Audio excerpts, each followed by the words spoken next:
এবার হবে permanent effect. Permanent effect, permanent effect কি জিনিস? যেটা সব সময় থাকবে। তার মধ্যে আমি একটা বলেছিলাম যে ইনডাকটিভ ইফেক্ট। ইনডাকটিভ ইফেক্ট এটা প্লাস আই হতে পারে বা মাইনাস আই হতে পারে। এবার দেখতে হবে ইনডাকটিভ ইফেক্টটা কি জিনিস। ইনডাকটিভ ইফেক্ট হচ্ছে এমন একটা জিনিস যে এটা একটা মলিকুলের মধ্যে, এই দুটো অ্যাটম দিয়ে একটা মলিকুল তৈরি হয়েছে।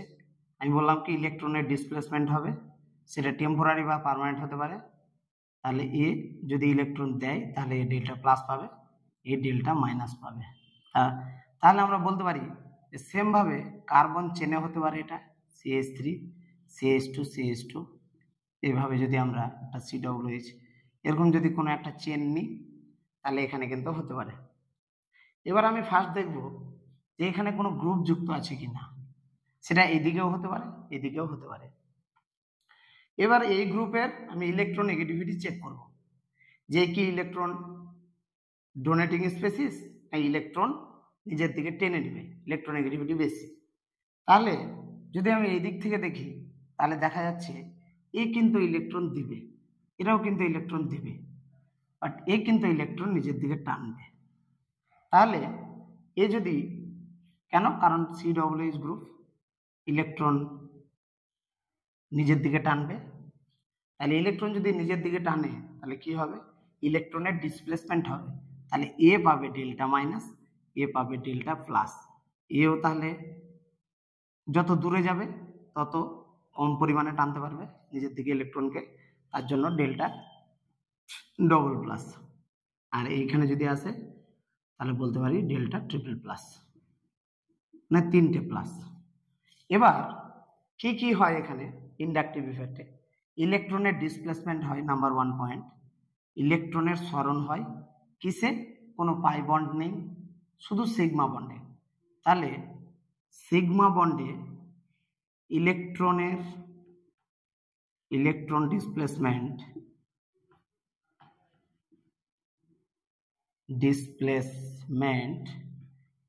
occurs only sigma bond, sigma bond, শুধু সিগমা বন্ডে ইলেকট্রনের ডিসপ্লেসমেন্ট হচ্ছে। এবার কতক্ষণ পর্যন্ত আমরা ইলেকট্রনের ডিসপ্লেসমেন্ট ঘটাতে থাকবো? থার্ড কার্বনের পর এটা আমরা আর ধরি না, এটাকে বলি, মানে আমরা তাহলে কনসিডার করবো, consider only third carbon, 3 number carbon পর্যন্ত ধরবো, তারপর আর ধরবো না। ফোর্থ কার্বন নেগলেক্ট করে দেবো, ফোর্থ কার্বন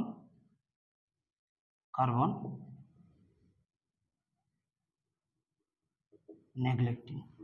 তাহলে 4 নম্বর কার্বনকে আর ধরবো না, 3 নম্বর কার্বন পর্যন্ত ধরবো। তাহলে অপারেট হবে কোথায়? ইলেকট্রনের displacement occurs only sigma bond, মানে ইলেকট্রনের ডিসপ্লেসমেন্ট ঘটবে শুধুমাত্র সিগমা বন্ডে, কোনো পাই বন্ডে না। 1 নম্বর কথা। 2 নম্বর কথা হচ্ছে কি, কনসিডার অনলি থার্ড কার্বন, 3 নম্বর কার্বন পর্যন্ত। এই যে এখানে আমরা কি ধরেছি, এই যে 1 নম্বর কার্বন, এটা 2 নম্বর কার্বন, এটাকে 1 নম্বর ধরলাম না কেন? কারণ হচ্ছে এ তো ডেল্টা মাইনাস, ও তো ইলেকট্রন টেনে নিয়েছে, তাহলে ওকে আমরা কনসিডার করব না। আমরা দেখব ইলেকট্রনের পজিটিভ চার্জটা কত দূর পর্যন্ত ছড়িয়ে পড়ছে, পজিটিভটা, কারণ এর কাছ থেকে ইলেকট্রন টেনে নিল, তাহলে এর পজিটিভ পাওয়ারটা একটু কম, এর পজিটিভ পাওয়ারটা একটু বেশি, এটা আর একটু কম, তারপর আর একটু কম, মানে পাওয়ারটা কমতে কমতে কমতে কমতে 3 নম্বর কার্বনের পর যদি 4 নম্বর কার্বন এটা থাকতো, এটা যদি 2 থাকতো, এটা যদি 4 নম্বর কার্বন হতো, তাহলে এই কার্বনটাকে ধরবো না। মানে 3 নম্বর কার্বনের পর জেনারেলি আর দেখা যায় না, মানে এর শক্তি কমে যায়, শক্তি শেষ হয়ে যায়। তাহলে 3 নম্বর কার্বন পর্যন্তই এটা আমরা কনসিডার করব। এবার দেখব কোন গ্রুপ যদি ঠেলে ইলেকট্রন, ধরে নাও CH3 গ্রুপটা ইলেকট্রন এইদিকে ঠেলে দিচ্ছে, তাহলে ইলেকট্রন ঠেলে দিচ্ছে মানে যে ঠেলবে তাকে বলবো আমরা প্লাস আই গ্রুপ, আর যে টানবে তাকে বলবো মাইনাস আই গ্রুপ। তাহলে প্লাস আই এবং মাইনাস আই এই দুটো গ্রুপের উপরে ডিপেন্ড করে আমরা যে কোনো কিছু অ্যাসিডিটি ব্যাখ্যা করতে পারি, কারো বেসিসিটি ব্যাখ্যা করতে পারি, কারো স্টেবিলিটি ব্যাখ্যা করতে পারি, আমরা এইগুলো দিয়ে অনেক কিছু ব্যাখ্যা করতে পারি। তার জন্য এগুলো কনসিডার করা। এবার দেখবো প্লাস আই গ্রুপগুলো কি এবং মাইনাস আই গ্রুপগুলো কি এবং তাদের অর্ডার কি। তাহলে দেখা যাক প্লাস আই গ্রুপগুলো। তাহলে আমরা ফার্স্ট আগে দেখবো কি প্লাস আই গ্রুপ। তাহলে প্লাস আই গ্রুপ কি করে চিনবো যে প্লাস আই? কারণটা হচ্ছে কি প্লাস আই চেনার উপায় হলো যে আমার কাছে আমি কি করছি প্লাস আই গ্রুপ, আমি যদি প্লাস আই গ্রুপ হই তাহলে কি হবে, আমি ইলেকট্রন কাউকে ঠেলে দেব। তার মানে আমার কাছে ইলেকট্রন থাকতে হবে। আমার কাছে যদি ইলেকট্রন না থাকে তাহলে আমি কি করে ঠেলবো? তার মানে ইলেকট্রন রিচ স্পেসিস হতে হবে নাম্বার ওয়ান। যদি ইলেকট্রন রিচ স্পেসিস না হয় তবুও হবে, বাট ইলেকট্রন ডেফিসিয়েন্ট স্পেসিস হলে হবে না। তাহলে দেখতে হবে ইলেকট্রন রিচ স্পেসিস, যেমন কার্বন সি মাইনাস। তাহলে আমরা জানি কার্বন, তারপরে নাইট্রোজেন মাইনাস, তারপরে হচ্ছে অক্সিজেন মাইনাস। তাহলে এদের কাছে কি আছে আমরা কি জানি? যদি ইলেকট্রোনেগেটিভিটির অর্ডার সাজায় তাহলে আমরা দেখব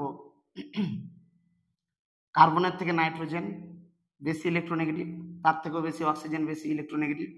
তাহলে ইলেকট্রোনেগেটিভিটি যার যত বেশি ইলেকট্রন নিজের কাছে রাখতে চাইবে, কার্বনের কম তাই ও কি করবে, কার্বনের কম তার জন্য ও কি করবে, ইলেকট্রন ঠেলবে বেশি, অন্যকে দিবে। তাহলে এ, তারপরে এ, তারপরে অক্সিজেন, তারপরে কি সি ডবল ও মাইনাস। তাহলে যেহেতু এদের কাছে মাইনাস আছে মানে ইলেকট্রন আছে, তাহলে এরা as a plus I group হিসেবে কাজ করবে। কেন? কারণ হচ্ছে এদের কাছে ইলেকট্রন আছে, এরা ইলেকট্রন বন্ডে ঠেলবে সিগমা বন্ডে। সেম ভাবে নাইট্রোজেন মাইনাস, সেম ভাবে অক্সিজেন মাইনাস, সেম ভাবে C double O minus electron ঠেলবে। আর কি হতে পারে? আরো গ্রুপ হতে পারে যাদের কাছে ইলেকট্রন আছে, যেমন NH2 গ্রুপ, এর তো লোন পেয়ার আছে, তাহলে তো ইলেকট্রন ঠেলবে ও। তারপরে কি হতে পারে? 3 ডিগ্রি গ্রুপ, যেগুলো কার্বনের যেগুলো 3 ডিগ্রি গ্রুপ, তারপরে 2 ডিগ্রি, তারপরে 1 ডিগ্রি, তারপরে আমরা টাইট্রিয়াম ধরতে পারি, তারপরে ডিউটেরিয়াম, তারপরে হাইড্রোজেন। এইভাবে আমরা একটা অর্ডার নিজেদের মতো করে সাজাতে পারি। আরো হয়, সেগুলো তোমরা নিজেদের মতো করে ট্রিক দিয়ে মনে রাখবা, কারণ এগুলো জাস্ট বোঝাটাই মেন। আশা করি যদি বুঝতে পারো নিজের মতো করে। যেমন কার্বনটাকে আমি এর আগে কেন করলাম? কারণ কার্বনের ইলেকট্রোনেগেটিভিটি কম, ওই ইলেকট্রন নিজের কাছে রাখতে চাইবে না, কারণ হচ্ছে কি ইলেকট্রন ওনার কাছে ঠেলে দিতে চাইবে।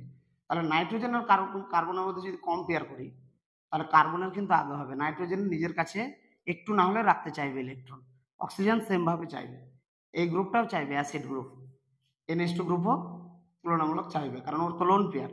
তারপরে 3 ডিগ্রি, 2 ডিগ্রি, তারপরে 1 ডিগ্রি। তারপরে যদি আমরা এরপরেও ধরি, যে এরপরেও ধরবো তাহলে মিথাইল গ্রুপ ধরতে পারি, যেমন হচ্ছে CH3 গ্রুপ, CH3, তারপরে টাইট্রিয়াম, ডিউটেরিয়াম, তারপরে হচ্ছে হাইড্রোজেন। এভাবে আমরা ধরতে পারি।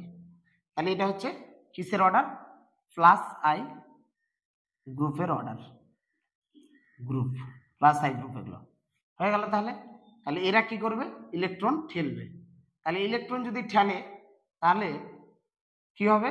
ইলেকট্রনের ডিসপ্লেসমেন্ট হবে, সেই ডিসপ্লেসমেন্টকে বলবো আমরা প্লাস আই ইফেক্ট বা ইন্ডাকটিভ ইফেক্ট। এবার সেটা মাইনাস আই হতে পারে। মাইনাস আই গ্রুপগুলো এবার অর্ডার দেখা যাক কি হয়। এবার হচ্ছে কি minus I order of minus I group. তাহলে মাইনাস আই গ্রুপের অর্ডার কি দেখা যাক এবার কি। বিভিন্ন জন বিভিন্ন ট্রিককে মনে রাখে, আমি আমার মতো করে রেখেছি, তোমরাও দেখে নেবা। ফার্স্ট হচ্ছে কি নাইট্রোজেনের গ্রুপগুলো আসবে, যেমন NR3+। আচ্ছা, এটা বলার আগে আমি একটা কথা বলে নিই যে মাইনাস আই মানে কি, তার কাছে মানে মাইনাস আই মানে কি যে ও ইলেকট্রন টানবে নিজের দিকে, তার মানে কি ও ইলেকট্রন ডেফিসিয়েন্ট স্পেসিস বা ওর কাছে ইলেকট্রনের ঘাটতি আছে, তাহলে ও কেন চাইবে ইলেকট্রন? তাহলে আমরা দেখব, তাহলে ফার্স্ট আগে আমাদের মাথায় আসা উচিত যে মাইনাস আই কোনো গ্রুপ মানে ওর কাছে ইলেকট্রন ডেফিসিয়েন্ট আছে, মানে কম আছে বা ইলেকট্রনের ঘাটতি আছে। তাহলে এরকম পজিটিভ যারা আছে, মাথায় প্লাস চার্জ আছে, তারা সহজে ইলেকট্রন গ্রহণ করতে চাইবে, তাহলে এগুলো মাইনাস আই পাওয়ার বেশি হবে, স্বাভাবিকভাবে বোঝা যাচ্ছে। এবার এগুলোর মধ্যে অর্ডার হচ্ছে, অর্ডারগুলো মনে রাখার, NR3 প্লাস NF3 প্লাস, তারপরে আরো হতে পারে NH3 প্লাস। এবার অর্ডারগুলো আমি বলে দিচ্ছি যে অর্ডারগুলো হবে, ফার্স্ট আগে NF3 হবে। কেন NF3 হবে? যে এখানে যদি আমি ভুলে যাই যে এই তিনটার মধ্যে কে আগে কে পরে হবে, আমি ভুলে যেতে পারি স্বাভাবিক, তাহলে আমাকে দেখতে হবে যে ফ্লোরিন অ্যালকিল গ্রুপ আছে, হাইড্রোজেন আছে, তাহলে কে সব থেকে বেশি ইলেকট্রন। এমনি তো নাইট্রোজেন প্লাস ছিল, তাহলে ফ্লোরিন মানে ইলেকট্রোনেগেটিভ গ্রুপ আছে, তার মানে ও কিন্তু ইলেকট্রন নিজের দিকে টেনে নেবে। তাহলে আরো এটা বেশি ইলেকট্রন ডেফিসিয়েন্ট বা মানে ইলেকট্রন নেই এরকম স্পেসিস হয়ে গেল, তাহলে এর পাওয়ারটা সব থেকে আগে হবে। তাহলে কি লিখবো আমি? ফার্স্ট আগে NF3 প্লাস, দেন কি হবে NR3 প্লাস, দেন NH3 প্লাস, এভাবে চলতে থাকবে। তারপরে কি আসবে? তারপরে যদি আমরা দেখি তাহলে CN আসবে। এবার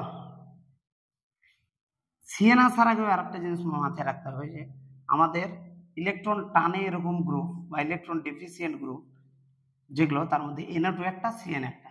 এবার দেখতে হবে CN আর NO2 এর মধ্যে কি আগে, এবার দেখতে হবে।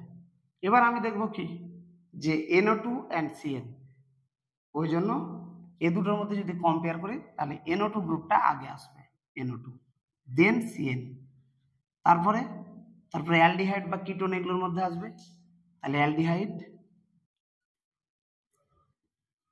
তারপরে আসবে কিটোন, কিটোন মানে এইভাবে লিখতে পারি C ডবল বন্ড, তারপরে কার্বক্সিলিক অ্যাসিড গ্রুপ আসবে, এইটা আসবে, ওই হচ্ছে পরপর। এবার ওর পরে যদি আমি লিখি তাহলে ওর পরে কি আসবে?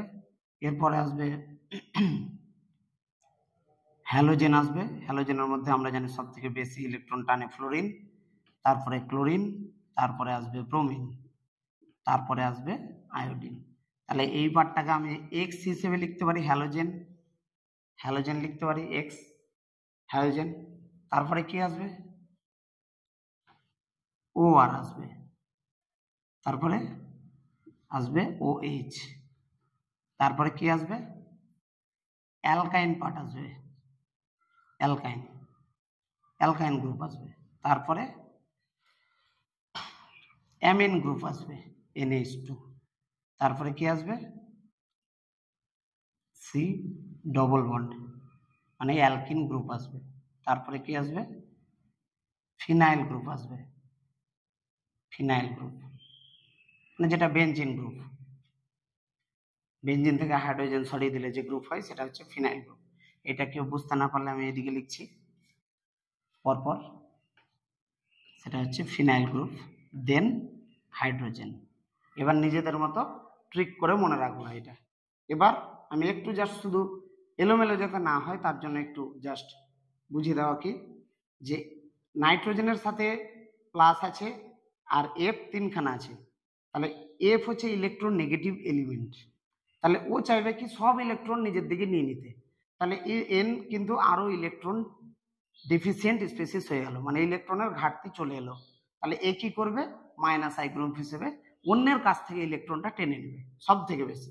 তারপরে NR3 অ্যালকিল গ্রুপ, তারপরে হাইড্রোজেন, তারপরে NO2 গ্রুপ। আমরা CN আর NO2 এর মধ্যে সবসময় NO2 কে আগে রাখবো, তারপরে CN, তারপরে অ্যালডিহাইড, তারপরে কিটোন, তারপরে কার্বক্সিলিক অ্যাসিড, তারপরে আমার হ্যালোজেন গুলো আসবে। এবার হ্যালোজেনের অর্ডার আমরা সবাই জানি কেন, কারণ ফ্লোরিন সব থেকে বেশি টানে ইলেকট্রোনেগেটিভ এলিমেন্ট, দেন ক্লোরিন, দেন ব্রোমিন, দেন আয়োডিন, তারপরে OR। OR মানে কি? যেমন OCH3, যেমন হচ্ছে কি মিথক্সি গ্রুপ বা এটাকে আমরা OR গ্রুপ বলি। আরেকটা কি? অ্যালকোহল গ্রুপ, তারপরে অ্যালকাইন আসবে, তারপরে NH2, তারপরে অ্যালকিন, তারপরে আসবে ফিনাইল গ্রুপ, দেন হাইড্রোজেন। এইগুলো যদি কেউ তোমরা মনে রাখতে পারো তাহলে তোমাদের একটা কোশ্চেনও গন্ডগোল হবে না, সে যেরকমই অর্ডার দিক। অ্যাসিডিটি অর্ডার দিক, বেসিসিটি অর্ডার দিক, ইলেকট্রন কম্পেয়ার করতে দিক কারোর সাথে যে কে বেশি ইলেকট্রন টানছে, বা যখন আমরা plus I plus R plus M এগুলো ইফেক্ট করবো বেনজিন রিংয়ে, তখন আমাদের কিন্তু এগুলো খুব কাজে লাগবে, যে কার প্লাস আই বেশি, কার মাইনাস আই বেশি, কার প্লাস এম বেশি, কার মাইনাস এম বেশি, এগুলো দিয়ে আমরা রিয়াকশানকে কোন দিকে রিয়াকশান এগোবে সেটা আমরা ডিটারমাইন করতে পারবো। তার জন্য এই দুটো অর্ডার খুবই ইম্পর্টেন্ট। সবাই তোমরা এই দুটো অর্ডার মনে রাখবা বা মুখস্থ করে নেবা। যদি তোমাদের মনে হয় স্যার মনে রাখতে পারছি না, তাহলে আমি পরে এটা ট্রিক বানিয়ে দিয়ে দেবো। ওকে, এবার নেক্সট ইন্ডাকটিভ ইফেক্ট হয়ে গেল। এবার যাব আমরা এর পরের স্টেপে। তাহলে পার্মানেন্ট ইফেক্টের মধ্যে ছিল কি একটা ইন্ডাকটিভ ইফেক্ট, যেটা হয়ে গেল। 2 নম্বর হচ্ছে কি রেজোনেন্স ইফেক্ট। রেজোনেন্স ইফেক্ট, এবার রেজোনেন্সটা কিন্তু খুবই ইম্পর্টেন্ট, সেটা প্লাস আর হতে পারে, সেটা মাইনাস আর হতে পারে। রেজোনেন্সটা খুবই ইম্পর্টেন্ট, তার কারণটা কি? কারণ আমাদের সবার কিন্তু গন্ডগোল হয় রেজোনেন্স নিয়ে। কেন? কারণ রেজোনেন্স আর কি জিনিস আমরা বুঝি না। তার জন্য কি রেজোনেন্সটা আমি যে কটা কথা বলবো সেই কটা কথাই তোমরা যদি মাথায় রাখতে পারো, তাহলে রেজোনেন্সে তোমরা এক্সপার্ট হয়ে যাবে। কি করে? কারণ রেজোনেন্স এমন একটা জিনিস যেখানে কি হয়, পাই বন্ডের ডিলোকালাইজেশন হয়। পাই বন্ডের ডিলোকালাইজেশন হয়। ফার্স্ট হচ্ছে কি পাই বন্ড এর ডিলোকালাইজেশন হয়। ডিলোকালাইজেশন হয়, পাই বন্ডের ডিলোকালাইজেশন হয়। এবার কিভাবে হয়? পাই বন্ডের ডিলোকালাইজেশন হয়। এবার ডিলোকালাইজেশন কথাটার মানে কি? মানে পাই বন্ডের কি হয়, পাই বন্ড তার পরের বন্ডে যাবে, তারপরে নেক্সট পাই বন্ড তারপরের বন্ডে যাবে, এইভাবে যাবে। কিভাবে আমি দেখাই। তার জন্য আমাকে কি হতে হবে, তাহলে ফার্স্ট হচ্ছে কি পাই বন্ডের ডিলোকালাইজেশন, এই কথাটা আমাকে মাথায় রাখতে হবে। তাহলে পাই বন্ডের ডিলোকালাইজেশন তাহলে কিভাবে হবে? পাই বন্ডের ডিলোকালাইজেশন একমাত্র তখনই সম্ভব যখন সিস্টেমটা কনজুগেটেড সিস্টেম হবে। কনজুগেটেড সিস্টেম মানে কি? সিস্টেম কনজুগেশন থাকা মানে কি? তার মানে বলতে চাইছি, ধরে নাও এটা CH3 গ্রুপ যদি হয়, ঠিক আছে, তাহলে এটা CH মানে একটা ডবল বন্ড, একটা সিঙ্গেল বন্ড, দেন আবার ডবল বন্ড, দেন আবার সিঙ্গেল বন্ড। তাহলে এবার ভ্যালেন্সগুলো পূরণ করি, 3খানা, তার মানে এখানে একটা হাইড্রোজেন আসবে, বোঝাই যাচ্ছে। তারপরে আবার সি এলো, আবার ডবল বন্ড, তাহলে এখানেও একটা হাইড্রোজেন হবে, হয়ে যাচ্ছে। নাহলে 4খানা বন্ড কি করে হবে? তাহলে আবার সি, আবার। তার মানে দেখা যাচ্ছে কি এই সিস্টেমটা একটা সিঙ্গেল বন্ড, দেন ডবল বন্ড, আবার সিঙ্গেল বন্ড, আবার ডবল বন্ড, ট্রিপল বন্ডও হতে পারে, হ্যাঁ। তাহলে আবার সিঙ্গেল বন্ড, তাহলে আবার ডবল বন্ড, এটা কি হলো CH, এটা CH হলো, আবার ডবল বন্ড, দিয়ে আবার এরকম ভাবে চলবে, সিঙ্গেল বন্ড, আবার ডবল বন্ড, আবার সিঙ্গেল বন্ড, দিয়ে আমরা এটাকে CH3 ক্লোজ করতে পারি এইরকম। তাহলে কনজুগেটেড সিস্টেম লাগবে আমার। তাহলে পাই বন্ডের ডিলোকালাইজেশন হওয়ার জন্য কি শর্ত লাগছে আমার? কনজুগেটেড সিস্টেম হতে হবে। কোনটাকে আমরা কনজুগেটেড সিস্টেম বলছি? যখন আমরা দেখছি একটা সিঙ্গেল বন্ড, দেন ডবল বন্ড, আবার সিঙ্গেল বন্ড, আবার ডবল বন্ড, আবার সিঙ্গেল বন্ড, আবার ডবল বন্ড, আবার সিঙ্গেল বন্ড, এটাকে বলা হয় কনজুগেটেড সিস্টেম। যদি দেখা যায় যেখানে সিঙ্গেল বন্ড, এখানে সিঙ্গেল বন্ড, এখানেও সিঙ্গেল বন্ড, তাহলে ওটা কিন্তু কনজুগেটেড সিস্টেম না। বোঝা গেল না? গেল না? এবার এটা দেখার দরকার আছে আমার, এটা সিঙ্গেল, এটা ডবল ছিল, এটা আবার সিঙ্গেল। এবার ভ্যালেন্সিগুলো পূরণ করে নিও তোমরা যদি কোনো গন্ডগোল হয়ে থাকে। এবার দেখো, তাহলে এখানে আমি কি করতে পারি? যখনই আমি এই পাই বন্ডের ইলেকট্রনটাকে এখানে দেব, পাই বন্ড মানে কি? Loosely held electron, available electron. Sigma bond তো ইলেকট্রন দিবে না, কারণ স্ট্রং বন্ড। পাই বন্ড কি? দুটো পি অরবিটালের প্যারালাল ওভারল্যাপ হয়, ফলে কি তৈরি হয়? পাই বন্ড তৈরি হয়। তাহলে ওই বন্ডের ইলেকট্রনগুলো মুভমেন্ট করবে বা ডিলোকালাইজেশন করবে, নট মুভমেন্ট, ডিলোকালাইজেশন। তাহলে এই পাই বন্ড এখানে পড়লো, তাহলে আবার এই পাই বন্ড, যখনই এই পাই বন্ড এখানে পড়বে তখন এটা প্লাস ক্যারেক্টার ডেভেলপ করবে, আর এটা এই বন্ডটা উঠে যাবে, এখানে যাবে। নেক্সট কি হবে আমি দেখাচ্ছি। আবার এই বন্ডটা এখানে পড়বে, আবার তখন এই বন্ডটা এখানে পড়বে। এবার একসাথে কি হয় স্যার? না, একসাথে হয় না। একসাথেও হতে পারে, কিন্তু কিভাবে হয়, পরপর হবে। এই ধরনের এইটা যদি হয় যে এই বন্ডটা এখানে পড়লো, তাহলে এটা নেক্সট স্টেপটা কি হবে ওটা দেখাচ্ছি, এর পরের স্টেপটা যেটা। তাহলে এটা CH3 ছিল, থাকলো, এটা CH থাকলো। এবার যেহেতু এই বন্ডটা উঠে গেল, তাহলে এখানে প্লাস, মানে ঘাটতি তৈরি হয়ে গেল ইলেকট্রনের, তাহলে এটা প্লাস তৈরি হলো। এই সিঙ্গেল বন্ড থাকলোই, এটা CH থাকলো, এইটা আবার ডবল বন্ড হয়ে গেল। কেন? কারণ এই বন্ডটা এখানে চলে গেল, তাহলে এই বন্ডটা যদি এখানে যায় তাহলে এটা ডবল বন্ড হয়ে গেল। তাহলে এইটা CH, আবার এটা যেহেতু ডবল বন্ড থাকতে পারে না, তার জন্য এইটারও মুভমেন্ট হবে বা ডিলোকালাইজেশন হবে। তাহলে এইটা যখন এখানে চলে গেল, তখন কি হচ্ছে, এই বন্ডটা ডবল হয়ে গেছে, এটা CH, এটা সিঙ্গেল বন্ড CH হয়ে গেল, আবার ডবল বন্ড হয়ে গেল। তার মানে আবার তো ডবল বন্ড থাকতে পারে না পরপর দুটো কার্বনে, যেহেতু একটা হাইড্রোজেন আছে, তার জন্য আবার এই ইলেকট্রনের মুভমেন্ট হবে বা ডিলোকালাইজেশন হবে। তাহলে এটা আবার চলে গেল।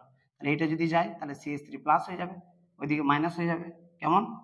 এখানে ডবল বন্ড পড়লো, CH থাকলো, এটা সিঙ্গেল বন্ড হয়ে গেল, এটা CH থাকলো, এইটা আবার যদি ডবল বন্ড হয় তাহলে এখানে CH3 ভ্যালেন্সি পূরণ হচ্ছে না, তার মানে আমাকে ভ্যালেন্সি পূরণ করার জন্য একটা হাইড্রোজেনকে বাদ দিতে হবে, CH2 হয়ে যাবে এখানে।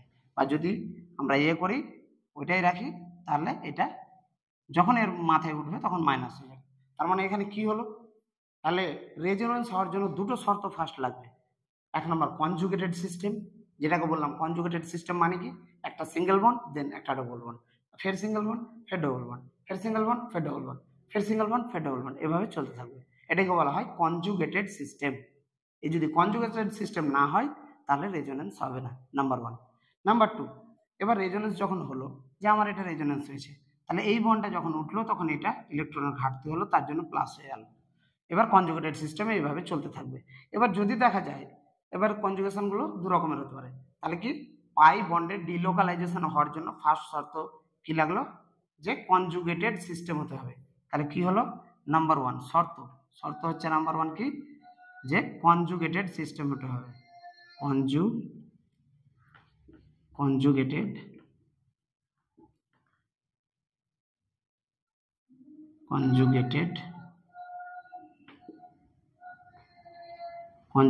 সিস্টেম হতে হবে, 1 নম্বর সিস্টেম হতে হবে, নাম্বার 1। 2 নম্বর, কনজুগেটেড সিস্টেম হলেই হবে না, প্ল্যানার হতে হবে, প্ল্যানার মলিকুল হতে পারে। প্ল্যানার যদি না হয়, মানে একটা প্লেনে যদি এরা না থাকে, তাহলে কোনোভাবেই সম্ভব না।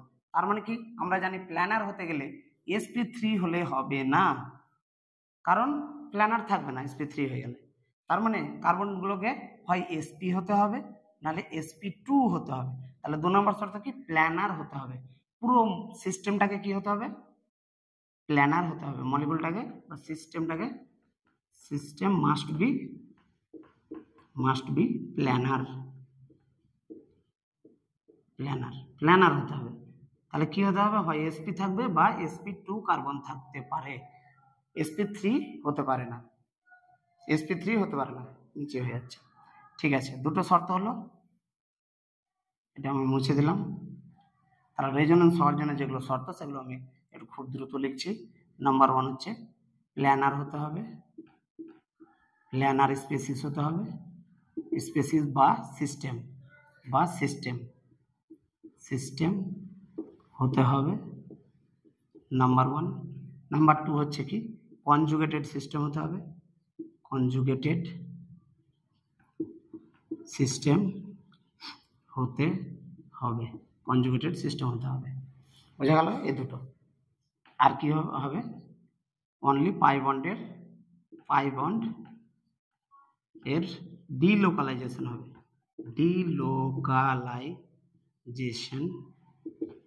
হবে, এই কটা হচ্ছে কন্ডিশন, শর্ত। এই কি কন্ডিশন বা শর্ত, মানে এই কটা শর্ত পূরণ না হলে কোনোভাবেই রেজোনেন্স অ্যাপ্লাই করতে পারবো না। হয়ে গেল। এবার দেখতে হবে রেজোনেন্সের স্টেবিলিটি দেখতে হবে। স্টেবিলিটির জন্য কি কি শর্ত, তাহলে স্টেবিলিটির জন্য 4-5খানা শর্ত আছে, আমি পরপর বলছি। নাম্বার 1 ডিএনপি, এই ডিএনপি সূত্রটা মনে রাখতে হবে। কেমন, ডিতে হচ্ছে ডিস্টেন্স মানে দূরত্ব, n তে হচ্ছে নাম্বার, মানে নাম্বার অফ পাই বন্ড, আর p তে হচ্ছে পাওয়ার, মানে ক্ষমতা, মানে কোন গ্রুপের ক্ষমতা কত বেশি। এই ডিএনপি দিয়ে আমরা কিন্তু ব্যাখ্যা করতে পারবো। তাহলে ফার্স্ট হবে distance, then number of pi bond, then power, DNP, এইভাবে মনে রাখবো। এবার এটা একটা 2 নাম্বার হচ্ছে মলিকুলটাকে দেখতে হবে যে নিউট্রাল মলিকুল, নিউট্রাল সিস্টেম না চার্জ সিস্টেম। তাহলে যদি নিউট্রাল সিস্টেম হয়, নিউট্রাল মানে কোনো চার্জ নেই, নিউট্রাল স্পিসিস বা চার্জড স্পিসিস। যদি এরকম দেখা যায় যে নিউট্রাল স্পিসিস মানে কি, ধর দেখা গেল CH3 CH2 CH2 OH, এটা তাহলে এখানে কোনো চার্জ আছে? চার্জ নেই, তার মানে এটা হচ্ছে নিউট্রাল স্পিসিস বা নিউট্রাল সিস্টেম, কোনো রকমের কোনো চার্জ নেই। আর যদি আমরা একটা চার্জ সিস্টেম নিই, যেমন যদি এটা ধরি CH2 মাইনাস, এটা তাহলে CH2 প্লাস, এটা CH2 নিলাম, এটা OH, তাহলে দেখা যাচ্ছে এখানে প্লাস মাইনাস আছে, মানে চার্জ আছে। তাহলে যদি বলে রেজোন্যান্সের স্টেবিলিটি কার বেশি, তাহলে তখন আমি বলবো নিউট্রাল স্পিসিসের বেশি, এটা আমি উপরে লিখছি যাতে বোঝা যায়। তাহলে চার্জ আর নিউট্রালের মধ্যে যদি এরকম হয় CH3 CH2 OH, এই গ্রুপটা যদি হয় এই সিস্টেমটা, আর এটা যদি চার্জ সিস্টেম হয় CH3 CH2, ধরে নিলাম এটা প্লাস, CH2 এটা মাইনাস, এটা OH, এটা হচ্ছে OH। এরকম যদি হয় তাহলে নিউট্রাল এর স্টেবিলিটি বেশি, নিউট্রাল সিস্টেমের স্টেবিলিটি বেশি, ঠিক আছে, এর থেকে চার্জড সিস্টেমের থেকে,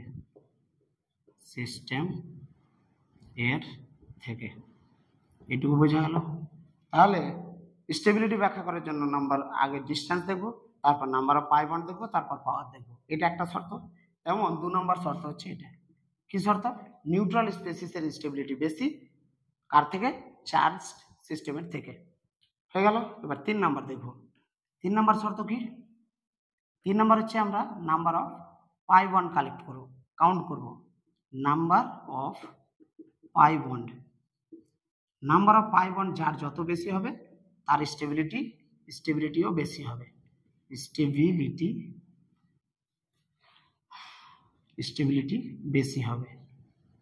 এই চিহ্নটা মানে কি? বেশি, বোঝা গেল। তাহলে পাই বন্ড কাউন্ট করব, দেখা গেল কোনো একটা স্পিসিসের, আমি উপরে লিখছি,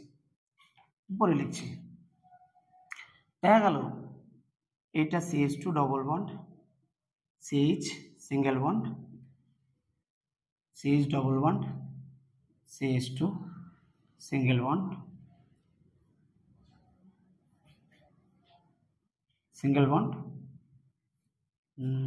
CH3, যাক এইটা একটা মলিকুল নিলাম বা স্পিসিস নিলাম, আর একটা কি নিলাম? CH2 ডবল বন্ড, CH2, তারপরে হচ্ছে CH3, এটা নিলাম। তাহলে এখানে দেখা যাচ্ছে যে এখানে একখানা পাই বন্ড, এখানে একখানা দুখানা, তাহলে দুখানা পাই বন্ড, তাহলে যার পাই বন্ড বেশি তার স্টেবিলিটি বেশি। এই যে বললাম নাম্বার অফ পাই বন্ড যার বেশি তার স্টেবিলিটি বেশি।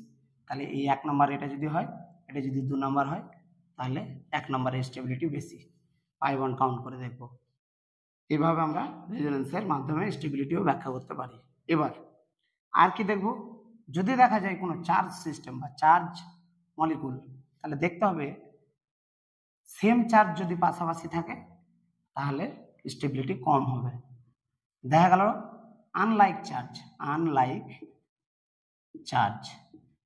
আনলাইক মানে কি? দুটো আলাদা রকম, আলাদা।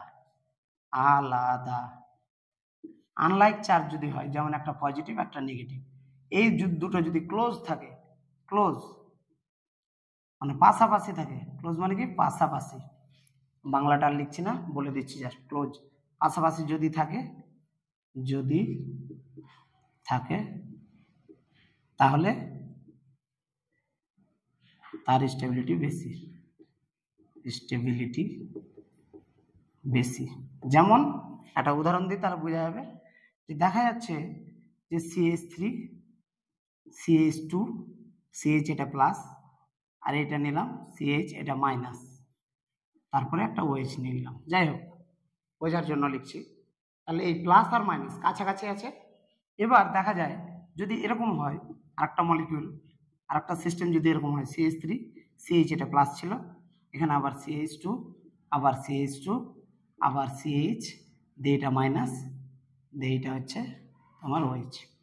যদি এরকম কোনো সিস্টেম থাকে তাহলে দুটো আনলাইক চার্জ মানে আলাদা আলাদা চার্জ দুরকম চার্জ যদি কাছাকাছি থাকে তাহলে এই স্পেসিসের স্টেবিলিটি বেশি দেন এই যদি দূরে দূরে থাকে। তাহলে বোঝা গেল এটা একটা। আর একটা যদি দেখা যায় যে লাইক চার্জেস কাছাকাছি আছে তাহলে তার স্টেবিলিটি কম। কেমন দেখা গেল like charges when close association then stability কমে যাবে, then stability is less, stability কমে যাবে, স্টেবিলিটি কম হবে। কিরকম এটা আমি মুছে দিচ্ছি, এগুলো যেহেতু হয়ে গেছে এগুলো মুছে দিচ্ছি। তাহলে কি হবে, লাইক চার্জ মানে কি হয় দুটোই পজিটিভ আর না হলে দুটোই নেগেটিভ। আমি কি বললাম, দুটোই পজিটিভ বা দুটোই নেগেটিভ যদি কাছাকাছি থাকে, যে এরকম যদি ধরি CH3 CH এটা প্লাস, আবার ধরলাম হ্যাঁ আবার কিছু একটা নিলাম দিয়ে বললাম আমি যে NH4 এটা প্লাস বা NH3 আর একটা বন্ড করলাম C, যদি কার্বন চেন নিয়েছে তো কার্বনই ধরি CH3 প্লাস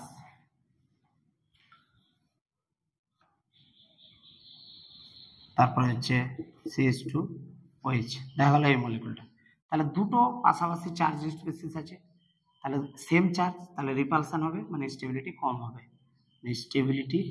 স্টেবিলিটি কম হবে। বোঝা গেল যে পাশাপাশি যদি দুটো চার্জ থাকে, সেম ভাবে যদি পাশাপাশি দুটো যদি নেগেটিভ চার্জ থাকে, এটা যদি মুছে দিই, এটা যদি নেগেটিভ চার্জ ধরি আর এটাকেও তাহলে হাইড্রোজেন কমাতে হবে, এটাও নেগেটিভ যদি ধরি, তাহলে দুটো নেগেটিভ যদি পাশাপাশি থাকে তাহলে তারও স্টেবিলিটি কমে যাবে, সেম স্টেবিলিটি ডিক্রিজ করবে। বোঝা গেল এইটুকু ক্লিয়ার। তাহলে রেজোনেন্সের জন্য আমাকে দেখতে হলো কি কি, এই রেজোনেন্সের স্টেবিলিটি ব্যাখ্যা করতে গিয়ে আমাকে বেশ কয়েকটা জিনিস দেখতে হয়েছে। ডিএনপি দেখতে হয়েছে, DNP distance number and power দেখতে হয়েছে। দেখা গেল একটা মলিকুলের স্টেবিলিটি ব্যাখ্যা করতে বলেছে, তাহলে ডিস্টেন্স আগে দেখব, তারপর দেখব কি DNP distance number of pi bond then power, এই তিনখানা জিনিস দেখব। তাহলে এটা দেখলাম আমরা, তারপরে কি দেখলাম যে নাম্বার অফ পাই বন্ড যার নিউট্রাল মলিকুল তার স্টেবিলিটি চার্জ মলিকুলের থেকে বেশি। তারপরে কি দেখলাম যে যার পাই বন্ড বেশি তার স্টেবিলিটি বেশি। তারপরে কি দেখলাম যে দুটো চার্জ পজিটিভ এবং নেগেটিভ মানে আনলাইক চার্জ যখন কাছাকাছি থাকবে তাদের স্টেবিলিটি বেশি। দেখা যাচ্ছে যখন দুটো আনলাইক মানে লাইক চার্জ মানে দুটোই প্লাস বা দুটোই মাইনাস যখন কাছাকাছি থাকছে তখন কি তাদের স্টেবিলিটিটা বেশি। যখন দুটো গ্রুপ তাদের যেমন হতে পারে কি দেখাচ্ছি, যদি দুটো চার্জ পাশাপাশি থাকে এটা বললাম তাহলে স্টেবিলিটি কমে যাবে, স্টেবিলিটি কম হবে। দুটো মাইনাস চার্জও যদি সেম পাশাপাশি থাকে ক্লোজ থাকে তাহলে তারও স্টেবিলিটি কমে যাবে। এগুলো ক্লিয়ার হয়ে গেল, বাস এখান থেকে সেরকম কিছু আর নেই। শুধুমাত্র একটা জিনিস বলা হয়েছে এখানে যে রেজোনেন্স হওয়ার জন্য আমাকে যেগুলো শর্ত পূরণ করা দরকার ছিল সেগুলো পূরণ হয়েছে কিনা এটা আগে দেখে নিতে হবে, তাহলে রেজোনেন্স হবে, নাহলে রেজোনেন্স হবে না। এবার রেজোনেন্সে যেটা বলার আছে সেটা হচ্ছে কি একটা continuous conjugation, continuous conjugation, continuous conjugation. Continuous conjugation কথাটার মানে কি, টানা কনজুগেশন হবে। এটা ডবল বন্ড, তারপর আবার সিঙ্গেল বন্ড, আবার ডবল বন্ড, আবার সিঙ্গেল বন্ড, আবার ডবল বন্ড। এইভাবে এটা এখানে পড়লো, এখানে পড়ছে, আবার এখানে পড়ছে, এভাবে যদি চলতে থাকে তাহলে এটাকে বলবো কন্টিনিউয়াস কনজুগেশন। তাহলে এরকম যদি কোনো সিস্টেম থাকে তার স্টেবিলিটি বেশি হবে। যখন ডিসকন্টিনিউয়াস, দেখা গেল এমন হচ্ছে কি ডিসকন্টিনিউয়াস কনজুগেশন, মানে CH3 আছে, তারপরে CH2 আছে, CH আছে ডবল বন্ড CH আছে, তারপরে আবার CH2 আছে, তারপরে আবার CH3 আছে, ধরে নিলাম আমি একটাই। তার মানে কন্টিনিউয়াস কনজুগেশন নেই, মানে এখানে যদি এটা একটা থাকে, একটা ছাড়া এরকম যদি থাকে, তার মানে এটা কিন্তু কন্টিনিউয়াস কনজুগেশন না, মানে এই পর্যন্তই গেছে বা তার বেশি আর নেই, তাহলে এটা হচ্ছে কন্টিনিউয়াস কনজুগেশন না। বা যদি এটাকে আমি অন্য উদাহরণ দিয়ে ব্যাখ্যা করি, মানে এইটা এখানে এলো, এইটা এখানে উঠবে, ঠিক আছে, এইভাবে হতে পারে।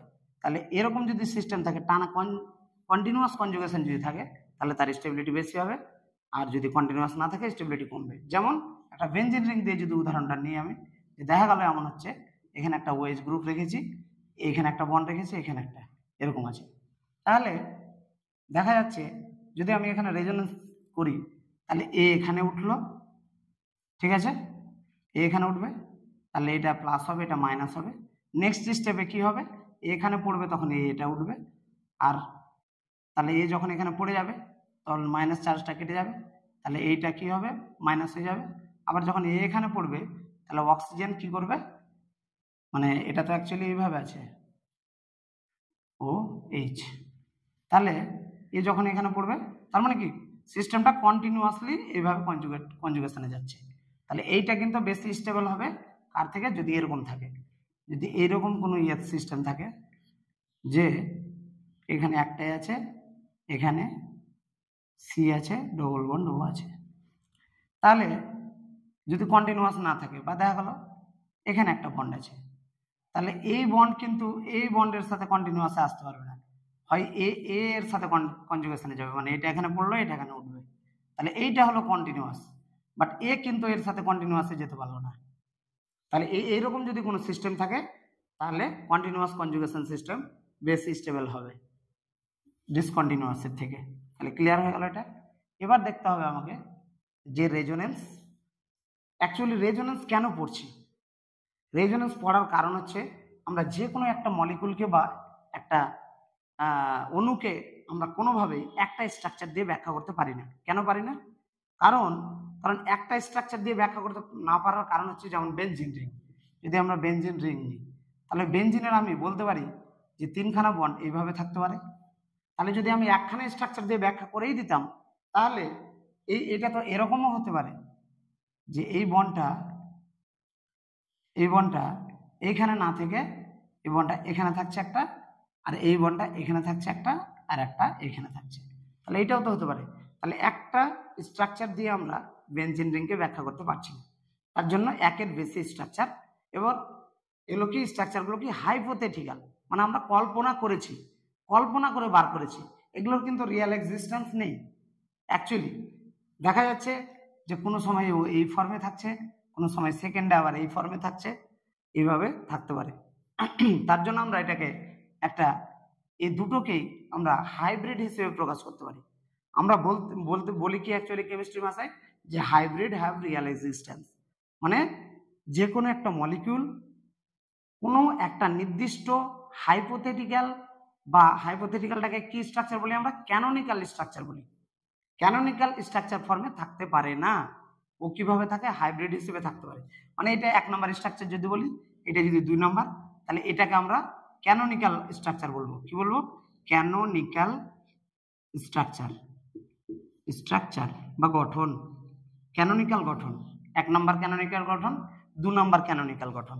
এবার ক্যানোনিক্যাল স্ট্রাকচার মানে কি, এগুলো কিন্তু হাইপোথেটিক্যাল মানে আমরা কল্পনা করে বার করেছি যে এরকম হতে পারে, বেনজিনের এরকম একটা স্ট্রাকচার হতে পারে, এটাও এরকম একটা স্ট্রাকচার হতে পারে, but they have not real existence, তাহলে সত্যিকারের এক্সিস্টেন্স নাই।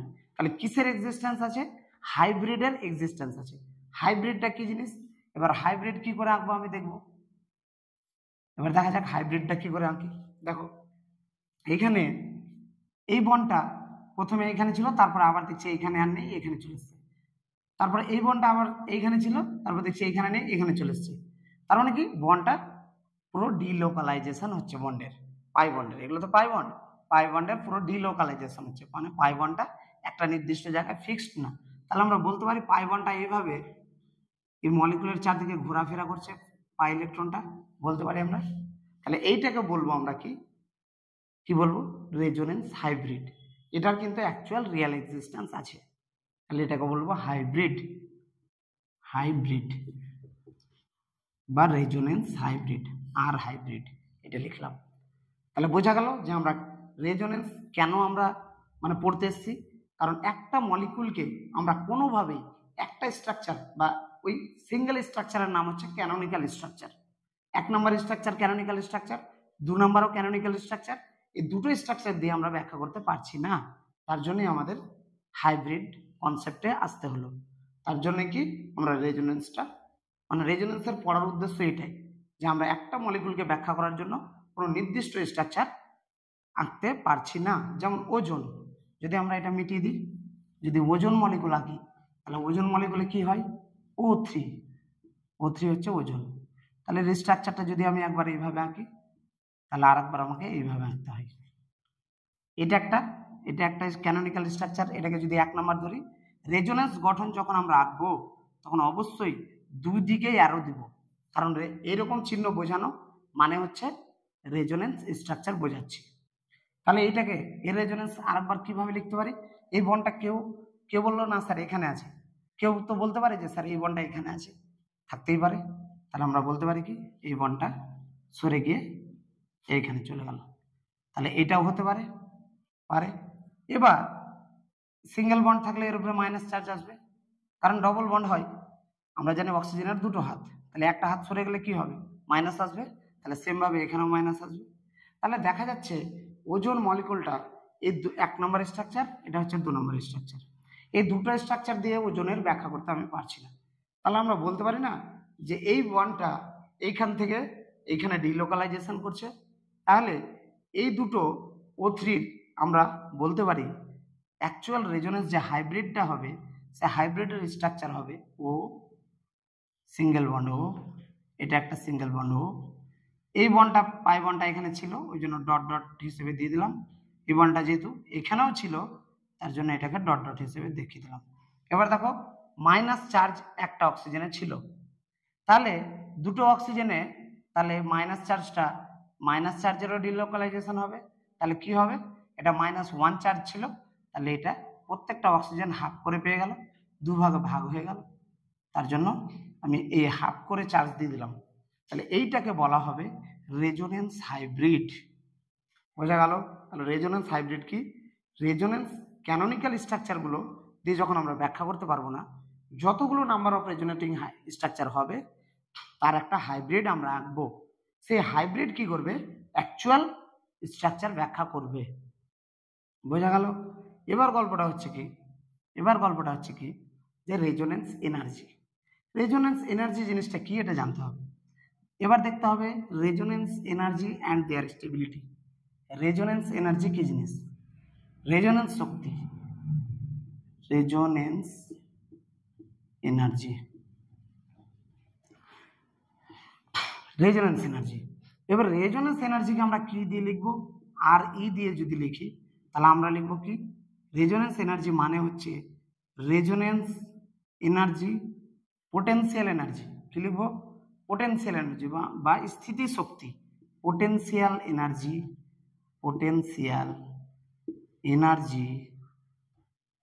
অফ কি হাইব্রিড,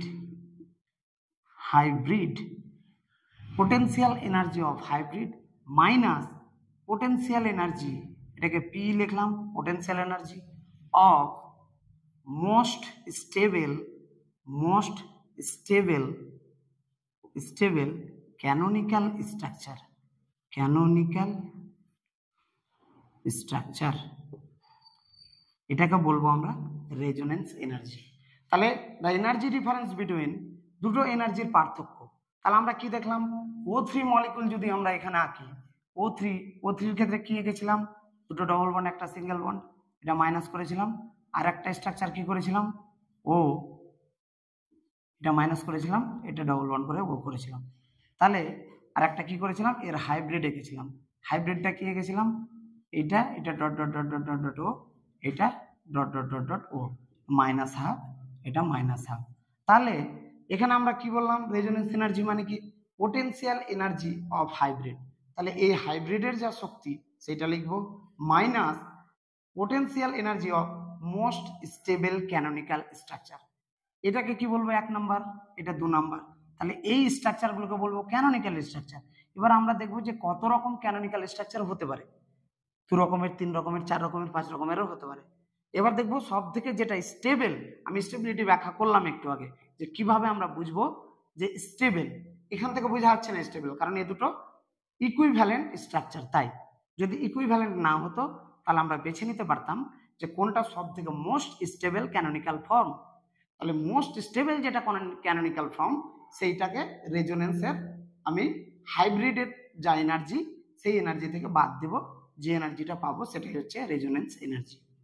তাহলে আমরা কি বলবো যে হাইব্রিড যার যত বেশি স্টেবল তাহলে কি হচ্ছে হাইব্রিড আমি ধরলাম, তাহলে রেজোনেন্স এনার্জি যার যত বেশি, তাহলে এটা যদি বেশি হতে হয় তাহলে আমাকে কি হতে হবে, এটা বেশি, তার মানে এইটা বেশি এটা কম হতে হবে। এইটা বেশি তার মানে কি, কোনো কিছু এইটাকে যদি আমাকে বাড়াতে হয়, আমি এটাকে যদি এ ধরি, এটাকে যদি বি ধরি, এই পার্টটাকে পুরো পার্টটাকে যদি বি ধরি, ধরে নিলাম এটা বি, এই পার্টটাকে ধরে নিলাম এ, তাহলে A minus B equal to resonance energy. Resonance energy equal to A minus B বলতে পারি আমি। তাহলে রেজোনেন্স এনার্জি যদি বেশি হতে হয় তাহলে এ কে বেশি হতে হবে, বি কে কম হতে হবে। এই যে এ কে বেশি হতে হবে তাহলে তো এটা বাড়বে, এ কে কম হতে হবে। তাহলে রেজোনেন্স এনার্জি বেশি মানে কি, হাইব্রিডের এনার্জি বেশি হয়ে যাচ্ছে। তার মানে আমরা এখান থেকে বলতে পারি যে হাইব্রিডের এনার্জি যত কম সে তত বেশি স্টেবল। এখানে দেখা যাচ্ছে কি হাইব্রিডের এনার্জি বেশি যদি হয় তাহলে রেজোনেন্স এনার্জি বেশি, তার মানে হাইব্রিডের স্টেবিলিটি যত কম তত হাইব্রিডের এনার্জি বেশি। তাহলে হাইব্রিডের এনার্জি যত বেশি তাহলে রেজোনেন্স এনার্জিও তত বেশি। তাহলে আমরা এখান থেকে কনক্লুশন আসতে পারি কি, যে রেজোনেন্স এনার্জি যদি বেশি হয় তাহলে স্ট্রাকচারটা আনস্টেবল। কেন? কারণ হচ্ছে হাইব্রিডের এনার্জি বেশি। তাহলে হাইব্রিডের এনার্জি যদি আমাকে কমাতে হয় তাহলে কি করতে হবে, এ কে কমাতে হবে, বি কে বাড়াতে হবে, তাহলেই তো আমার রেজোনেন্স এনার্জি কমবে। তাহলে আমি বলতে পারি যে রেজোনেন্স এনার্জি যার কম তার স্টেবিলিটি তত বেশি, স্টেবিলিটি তত বেশি। কেন বেশি? কারণ হচ্ছে হাইব্রিডের, কারণ আমাকে রেজোনেন্স এনার্জি যত কম করতে হচ্ছে, হাইব্রিডের এনার্জি যত কম করব তত বেশি রেজোনেন্স এনার্জি কমবে। তার মানে হাইব্রিডের এনার্জি যত কম, মানে হাইব্রিড এর এনার্জি যত কম তার স্টেবিলিটি তত বেশি। বোঝা যাচ্ছে? তাহলে এখানে কি বোঝা যাচ্ছে যে হাইব্রিডের এনার্জি যত কম হবে তত রেজোনেন্স এনার্জি কমবে। তার মানে এখান থেকে বোঝা গেল যে রেজোনেন্স এনার্জি কারো যদি বেশি হয় তাহলে সে কিন্তু স্টেবিলিটি তার কম। তাহলে আমাকে যদি এভাবে এ বি সি ডি 4টা মলিকুল দিয়ে দেয়, এ বি সি ডি এরকম 4টা মলিকুল দিয়ে দেয়, দিয়ে এদের রেজোনেন্স এনার্জির ভ্যালু যদি আমাকে দিয়ে দেয় তাহলে আমার ভয়ের কোনো কারণ নেই।